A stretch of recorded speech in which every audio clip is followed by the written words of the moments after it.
அண்ணன் திருமாவளவன் அவர்கள் முதலமைச்சர் ஐயாவை போய் சந்திக்கிறாங்க. சந்திங்க. முதலமைச்சரை சந்திச்சு என்ன சொல்றாங்க? அவர் கார்ல போனாரா? இன்னைக்கு பல வீடியோ நாம பாக்குறோம். தனியார் தொலைக்காட்சி நிறுவனம் பல வீடியோ போட்டு காட்டுறீங்க. அந்த டூ வீலர்ல கார் அடித்தது மிக தெளிவாக தெளிவாக நமக்கு தெரியுது.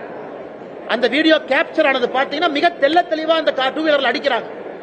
அதெல்லாம் மறைச்சிட்டு இன்னைக்கு அண்ணன் திருமாவளவன் அவர்கள் ஸ்டாலின் அவங்கள போய் பார்த்து, இது எப்படி இருக்குன்னா இவர்களை காப்பாற்றிக் கொள்வதற்காக ஆட்சி நடக்குது. ஒரு சாதாரண ரோட்ல போற மனிதரை போய் நீங்க தட்டுறீங்க, கேட்டா முறைச்சு பார்த்தாரு, நாலு தட்டுனங்கிறீங்க. அதுக்கப்புறம் மருத்துவமனையில போய் நெஞ்சு வலின்னு படுத்திருந்தா அதையும் கேவலப்படுத்துறீங்க.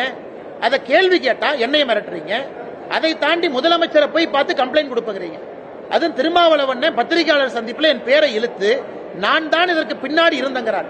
அந்த டூ வீலர் காரலையும் தெரியாது, யாருன்னே தெரியாது. நான் சாமானிய மனிதனாக குரல் கொடுக்கின்றேன். என்னை போல நீங்களும் குரல் கொடுக்கிறீங்க. அதனால திருமாவளவன் அவர்கள் இதெல்லாம் விட்டுட்டு நாகரிகமான அரசியலுக்கு வரணும். இது போன்ற வன்முறை, வெறுப்பு அரசியல், மிரட்டுவது, ரோட்ல போறவங்களை இடிப்பது, கேள்வி கேட்டா அடிக்க போவது, இது எந்த விதமான அரசியல்? இவங்க தமிழ்நாட்டில் என்ன மாற்றத்தை கொடுக்க போறாங்க? இவர்களால் என்ன மாற்றம் நடக்கும்? வன்முறை அரசியல்னால யாருக்கு என்ன லாபம்?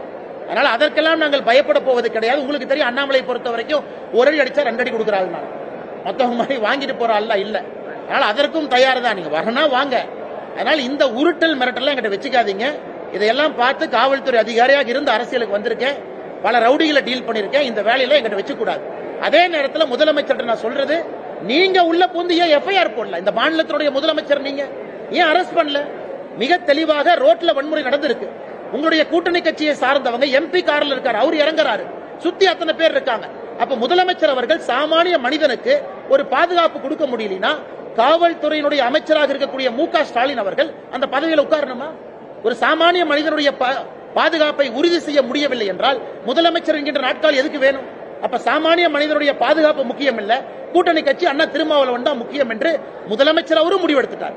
இதை தமிழக மக்கள் அண்ணா இன்னைக்கு அந்த காலம் மாதிரி இல்ல, டிவியில நீங்க அத்தனை ஆங்கிள் போட்டோ எடுக்கிறீங்க, இந்த ஆங்கிள் அந்த ஆங்கிள் போடுறீங்க, தனியார் தொலைக்காட்சி எல்லாத்தையும் நம்ம பாக்குறோம், வேறு வேறு ஆங்கிள் காட்டுறீங்க.